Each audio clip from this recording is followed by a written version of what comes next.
Anong mensahe ang kailangan marinig ng mga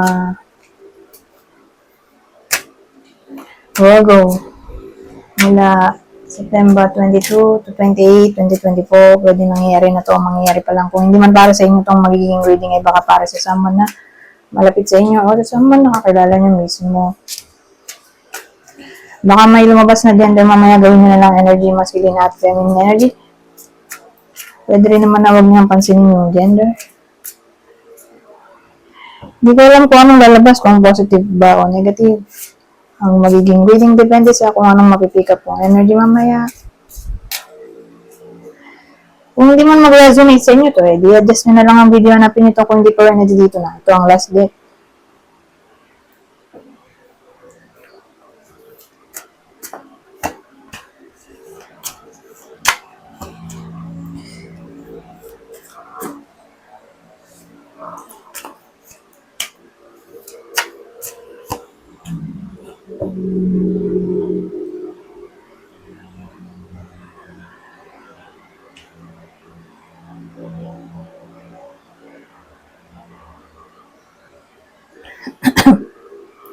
Ano to? So,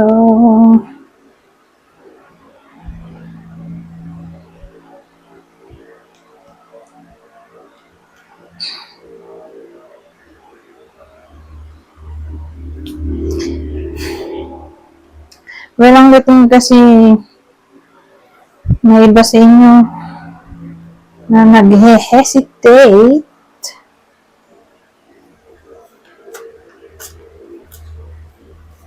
sa pagkuha ng opportunity.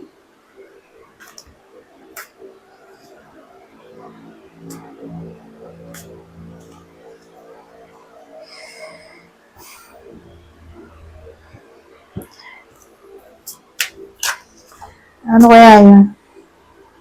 Ang dami naman, isa lang.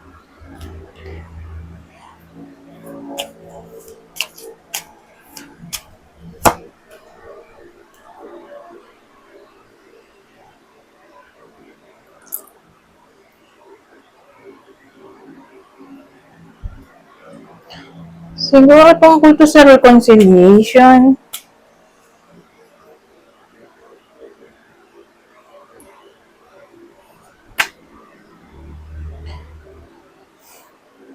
Natatakot siyang ma-take advantage ulit.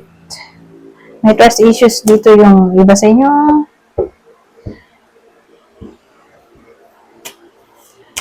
Mga pinawayan ng mga to.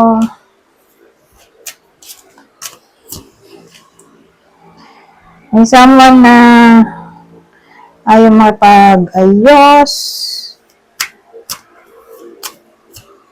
Parang yun lang din, namulit.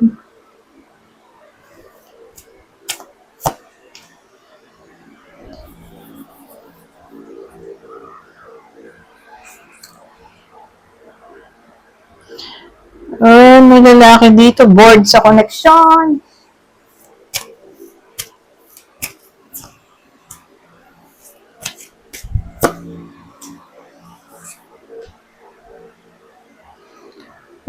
Ano dito? Teka.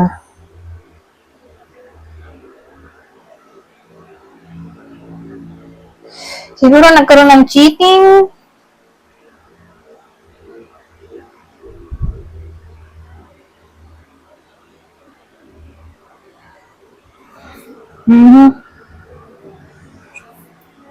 Ang reason ay dahil nakakasakal yung connection, kaya naganap ng iba. Lalaki siguro yung nag-cheat dahil malapit siya dito.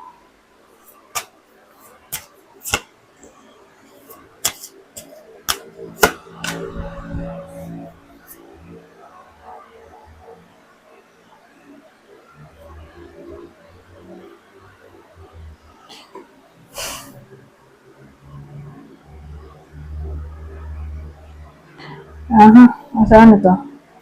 Wala lang dating may someone na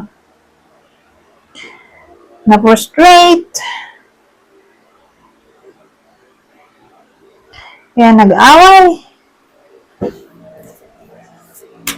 Ayan. So, sa madaling salita, lalaki yung nag-cheat. Natatakot yung babae. Magpagayos kasi wala na siyang tiwala sa asawa niya. No contact na to. Mensahe ng lalaki sa babae. So again, lalaki yung nagloko.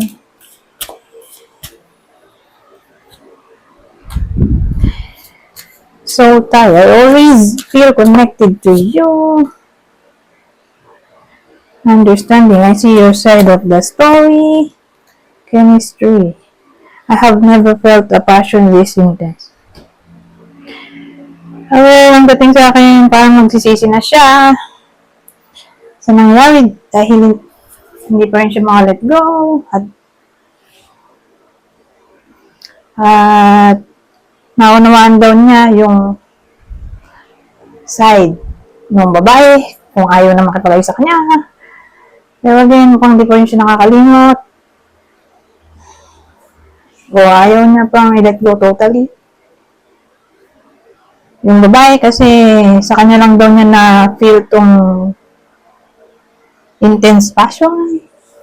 Kahit nagkaroon siya ng iba, yung intense passion, doon pa rin niya nakuha sa original.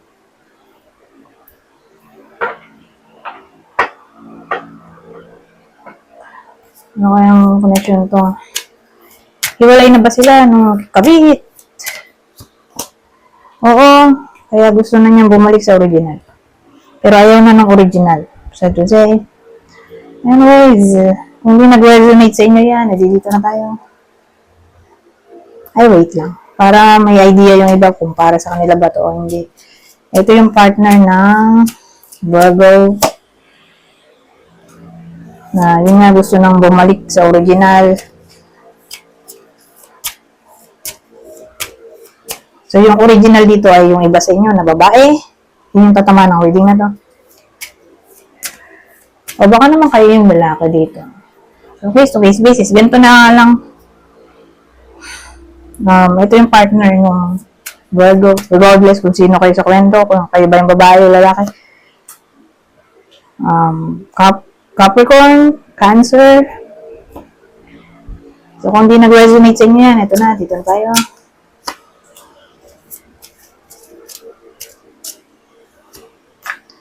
Walang silbi to dahil pang yes or no lang to.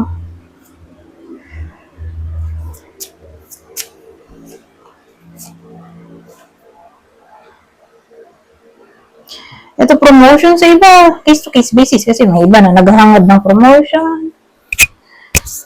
O new job siguro. O good changes na lang sa topic ng career. Ito. May good omen tayo.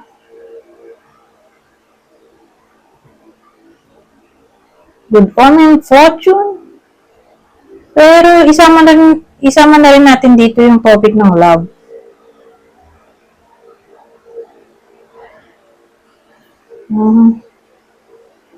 Lalo na sa single. Siguro, single lang tatamaan ito kung love man to. Parang ano eh.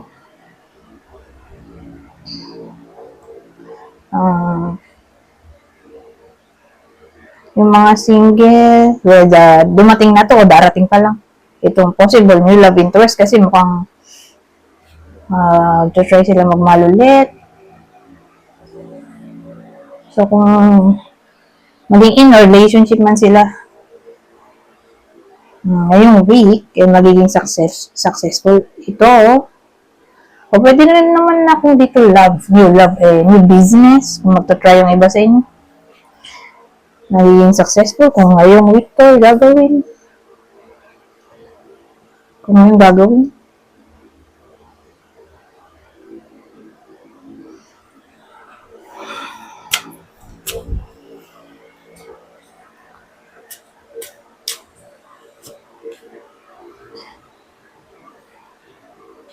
Walang silbi dahil walang clouds.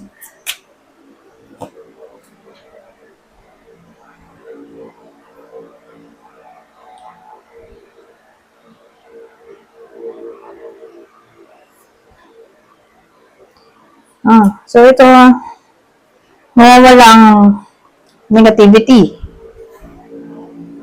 kung ano man yung darating o dumating na unos, buhay ng iba sa inyo o problem, mawawala na yan, don't worry. Sabihin natin nagkasakit, may mga utang na hindi mabayaran, nag-away sila nung kung sino man yan. Dito magkakayos pa o for some reason papabor sa inyo ang tadhana in a way na may good outcome kahit na yun nga, minamalas ang iba sa inyo. Wala na yan. Sa madaling salita, yung malas.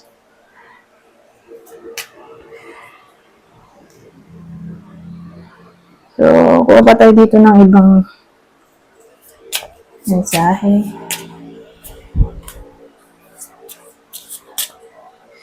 So, dito, di ba may trust issues yung babae dito doon sa taro kanina? Mukhang, ano naman yung lalaki? Mukhang nagbago na siya. Kasi wala na rin naman yung kabit, di ba? Iniwan na niya. So, kung gano'n na ang sitwasyon na may trust issues yung babae, mukha namang positibo ang intensyon ng lalaki sa makikipag-ayos, kaya bigyan pa ng chance. Pero kung ito lang, parang dating overall na to. Yung unos-unos na sinasabi ko, whether relationship yun, career, money, overall na. Trust, na magiging okay din ang lahat. Kung magiging positibo, syempre. Positibo ang pananaw sa buhay.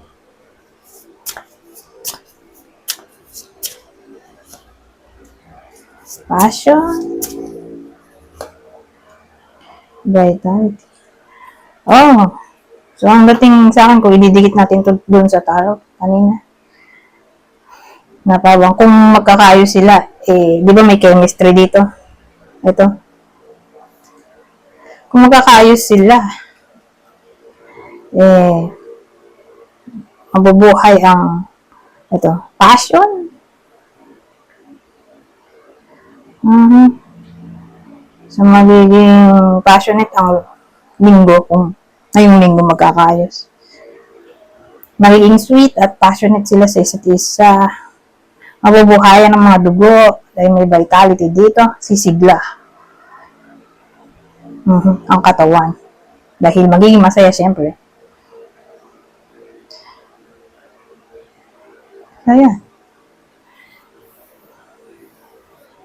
Anyways, kung ano naman, hindi natin ito didikit dun sa tarot. Overall na lang yan.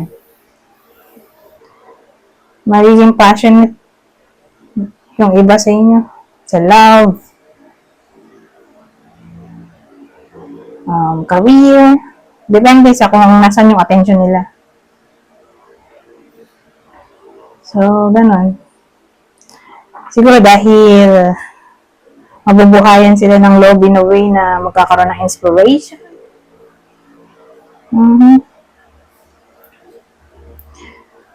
Lalo na dun sa single na sinabi ko kanina. Ang gagandang pakiramdam nila dahil magpapa-inspire sa iba sa inyo.